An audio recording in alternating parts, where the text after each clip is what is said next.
Então vamos lá, vamos ouvir a Emanuele.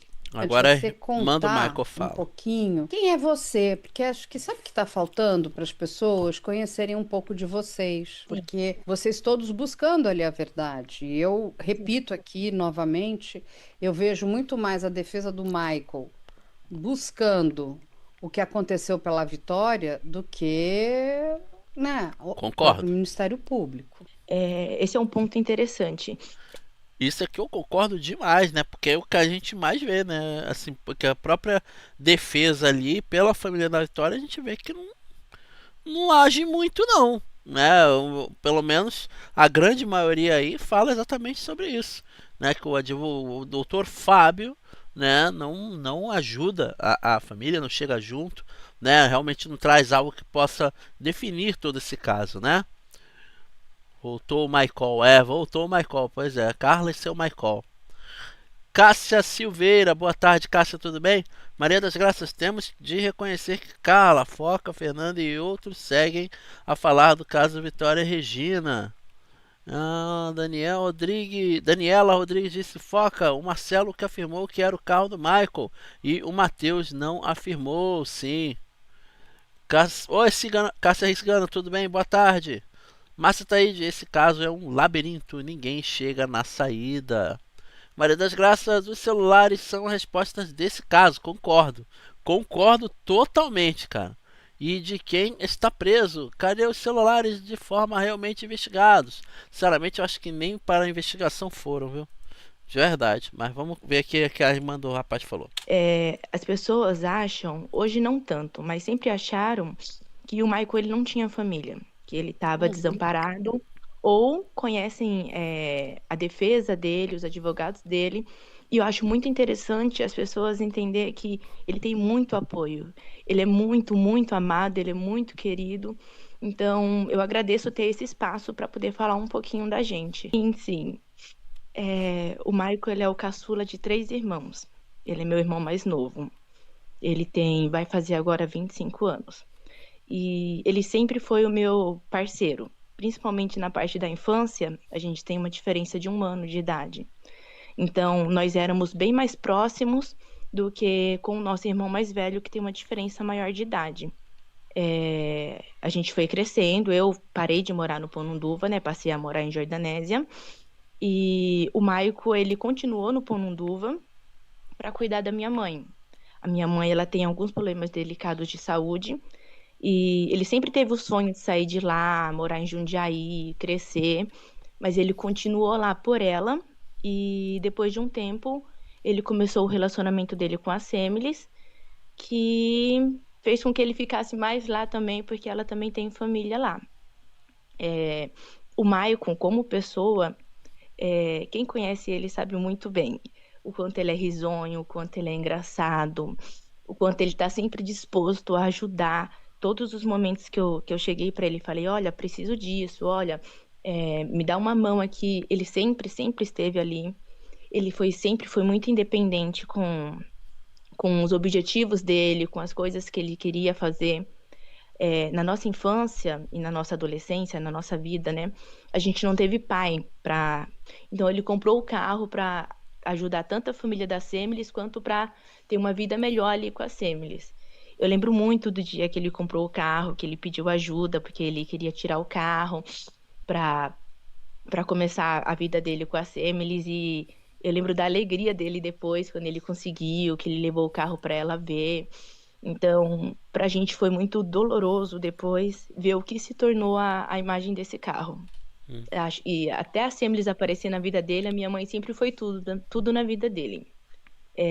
A paixão da vida dele, o ponto fraco da vida dele, o respeito dele por ela sempre foi enorme. Ele cresceu sendo, ela jamais admite isso, né? Que mãe não fala que tem filho preferido.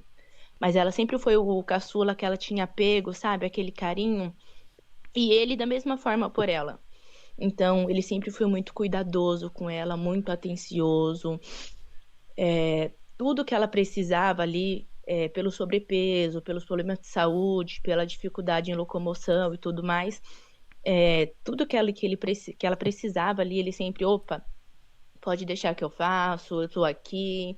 Qualquer coisinha, ele sempre foi muito presente ali com ela.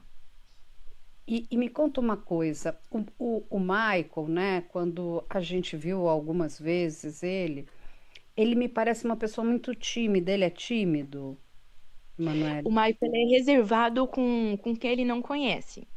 Depois Tá. que você conversa com ele, é completamente diferente. Eu falo que ele é muito boca aberta, porque toda hora que eu olho para ele, ele sempre tá sorrindo, ele sempre tá feliz, ele sempre tem uma piada. Então, para quem é mais íntimo dele, sabe como ele é. E quando tudo isso aconteceu aí na vida do seu irmão, qual foi o impacto na sua família? Conta um pouco como é que isso tudo chegou aí para vocês. Sinceramente, Carla, demorou muito para a gente ter uma ideia do impacto que tudo isso causaria.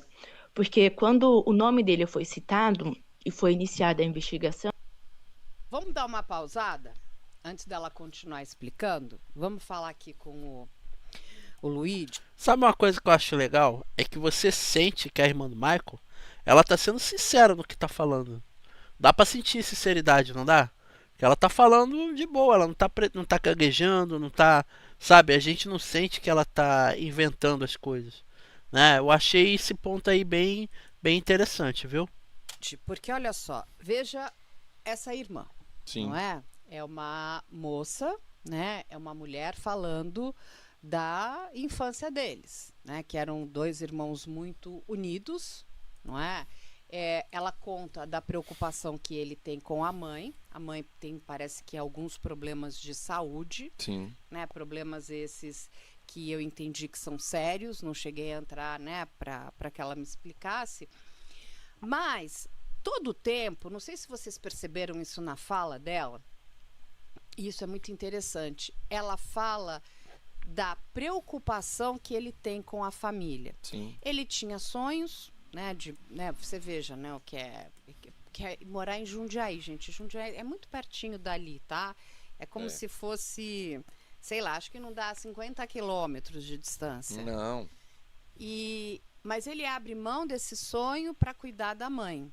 Então, ele é uma pessoa que não é aquele filho que é aquela ovelha desgarrada. sim. É... Sempre deu problema na família. Isso, Luigi. É uma situação que quando ela passa, conhecendo e não só a infância, né, Carla, ela trata um pouco da infância, mas essa parte do cuidado com a mãe, ele querendo construir família, ele guardando dinheiro para comprar um carro. Sabe o que parece para mim? Mais um brasileiro querendo vencer na vida. Isso. É, E aí, claro. as pessoas vão fazer a seguinte pergunta: ah, Carla, mas isso vai dizer que uma pessoa que é assim não pode cometer um crime? Lógico que pode. Lógico. Lógico. E a gente comete crimes, às vezes, sem a intenção. Olha o que aconteceu com a menina que foi arremessada. Exato. Não é? Então, aquelas pessoas se tornaram, infelizmente, criminosas. Sim, Independente de dolo ou culpa, eles se tornaram criminosos. Então, assim, veja como a vida ela é cheia de pequenas surpresas, não é? Então, mas o que eu quero dizer em relação a padrão, para quem gosta de investigação, a gente precisa entender também quem é essa pessoa.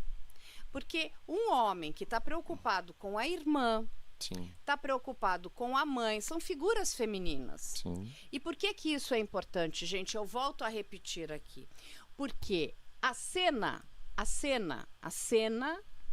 do encontro do corpo da Vitória, ela é grotesca. Não é uma morte qualquer. Primeiro, tem um desrespeito muito grande com o corpo daquela moça. Sim, E isso chama a atenção. Porque assim, não é que, peguei, matei, sabe, tipo, esganei e joguei ali. Não é isso. O corpo estava nu, sim. né? Tinham facadas, né? Assim, tinha muito desrespeito. E não me parece, pelo que ela está contando, e ali é um depoimento livre e espontâneo da irmã dele, Sim, né? De uma pessoa que vai fazer isso. Aí vocês vão perguntar, mas ele não poderia fazer isso? Poderia.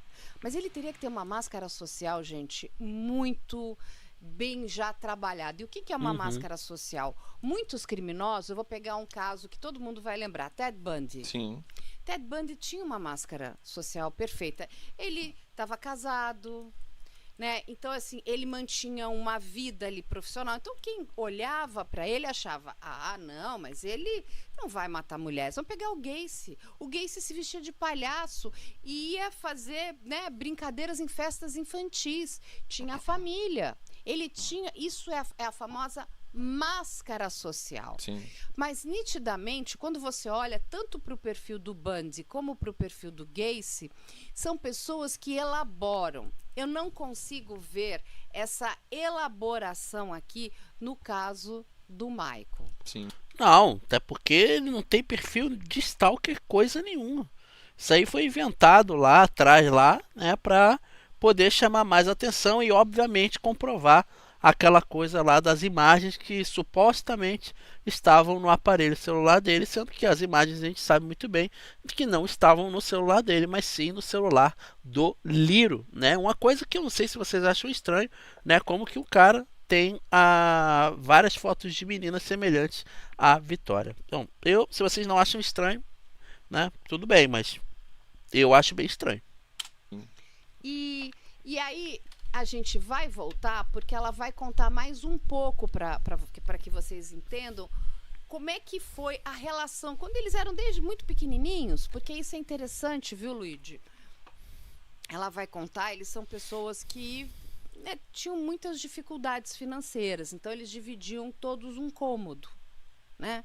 É uma realidade de muitos brasileiros, gente. É uma coisa que a gente vê, Carla, por exemplo, não se encaixa o perfil, o breve perfil que a gente tem do Michael explicado pela irmã dele, não se encaixa num crime que é uma atrocidade, na verdade, né? Uma atrocidade, concordo. O que para as pessoas entenderem... Valeu, Márcia Taide. É um crime muito grave, com uma assinatura muito grave. Sim. O que isso demonstra pra gente? É que a maturidade criminal desta pessoa, independente se ele se ele é o autor intelectual de tudo ou se ele foi contratado a mando de alguém, Sim. é uma pessoa que já cometeu outros crimes. E digo mais, não só crimes de homicídio, mas outros crimes. Porque, assim, quando você vai olhar o perfil da grande maioria desses criminosos, ele vai evoluindo. Ele já cometeu pequenos crimes aqui, furtos, dá trabalho, confusão. Ele já tem vários apontamentos. Você vai Sim. olhar lá, vai puxar a famosa capivara. Exato. A capivara vem longa. Não tem nada. Entende? E cadê a capivara do Michael? É o que me Porque pega. eu revirei essa capivara e não existe. O que me pega, Carla, é que como é que um primeiro, vamos dizer assim, supostamente, hipoteticamente, como que um primeiro crime do Michael vai ser dessa maneira? É isso. E sabe, é isso que é digno de nota, porque a própria autoridade policial, e nós não estamos, se a gente falasse assim, é um delegado novinho, que tem pouca experiência. Não, gente. Não. É um cara que já estava lá, ó, amigo, entende? Então é o seguinte, tanto que naquele primeiro momento, quando eu recebi a informação, quando falaram, é o primeiro crime dele. Não, é o primeiro crime que você conhece. Aham. Agora, para a polícia, porque assim, como não tem capivara, a polícia desconhece todos os outros crimes. Porque a pessoa que cometeu esse crime, ela já cometeu outros. E outros tão grave quantos, e outros de menor potencial. E digo até crimes patrimoniais, entende? Como furto, roubo, outras questões. Já esteve envolvido em outros Uma crimes. pessoa que tem experiência, né, Carla? Exatamente. Exato. Então vamos continuar com Vamos a ouvir. entrevista com a irmã do Michael. E você vai fazer um trabalho sério? Até porque é o que eu falo. Eu volto um pouquinho. Até porque é o que eu falo. Os golpes que a menina levou provam que foi uma pessoa experiente e sabia exatamente o que estava fazendo, tá? Continuar com Vamos a ouvir. entrevista com a irmã do Michael. E você vai Michael fazer um é trabalho foda. sério e competente? A gente pensou, tudo bem. Deixa investigar, vão ver que ele não tem nada a ver e vão descartar ele e a gente vai seguir com a nossa vida. Então, no começo, o Michael foi tranquilamente na delegacia, dar esclarecimentos, levou o carro, levou o celular, tranquilo. A minha mãe ficou preocupada por essa questão de bairro, né? Porque começou a ser vinculado o nome dele ao desaparecimento da Vitória, então ela ficou preocupada com a segurança dele.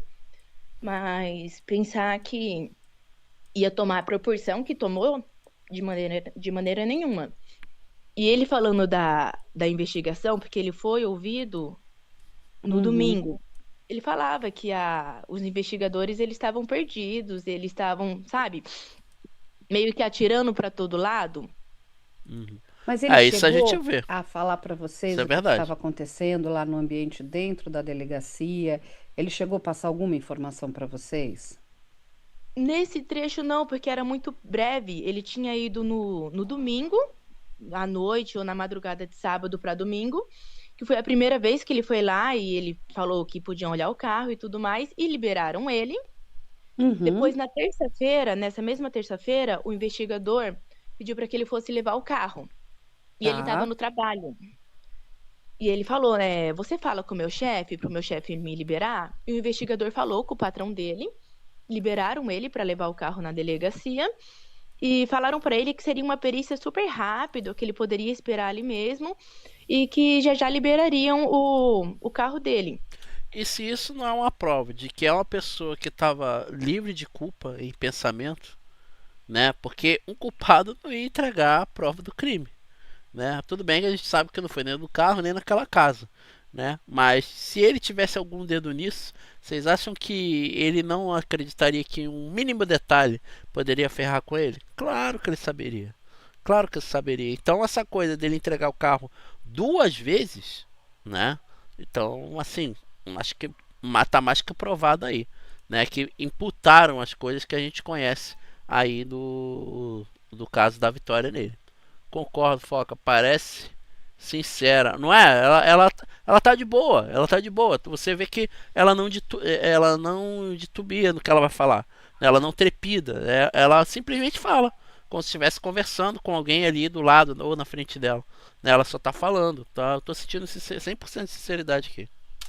Só Tá. que não foi rápido e o investigador acabou levando ele até em casa e o carro dele passou a noite no pátio. E aí no dia seguinte, o que que acontece?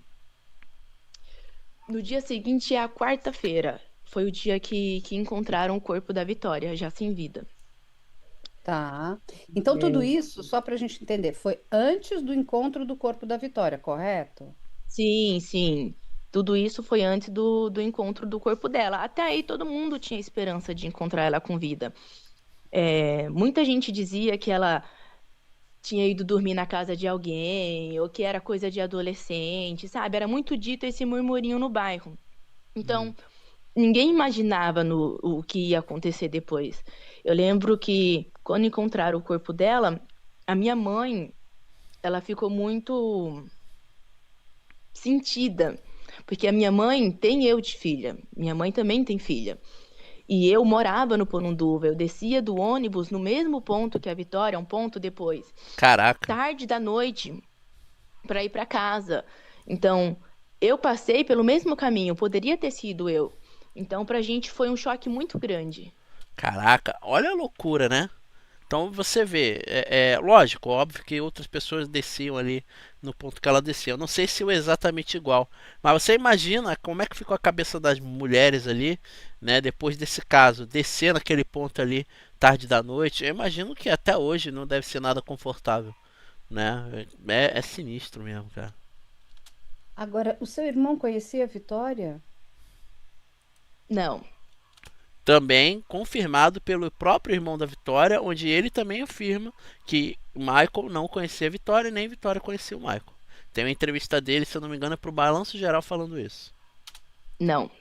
Até pela diferença de idade que eles tinham, Carla. O Maico, ele tinha, na época do ocorrido, ele tinha 23 para 24 anos. E a Vitória ia fazer 18, se eu não me engano. Tá. E o Maico, ele estava naquela vida de trabalho, casa, esposa. Trabalho, casa, esposa. Você não via ele andar desacompanhado. Ele sempre estava com a Semilis e ele sempre estava trabalhando. Na folga dele, ele estava com a Semilis ou ia visitar a minha mãe. Então, ele não tinha esse tempo de passear. Mesmo pelo bairro ali, ele não passeava muito. Quando ele saía com a Semilis, era sempre para fora do Ponunduva. Então, para eles se encontrarem ali, mesmo sendo um bairro pequeno, mesmo morando próximo, pela rotina deles, seria muito difícil. E agora, quando prenderam seu irmão, a sua mãe, eu vi um vídeo, né? Ela foi uma mulher muito inteligente. Antes dela contar essa parte, que é uma parte interessante, vamos analisar o que ela contou aqui pra gente.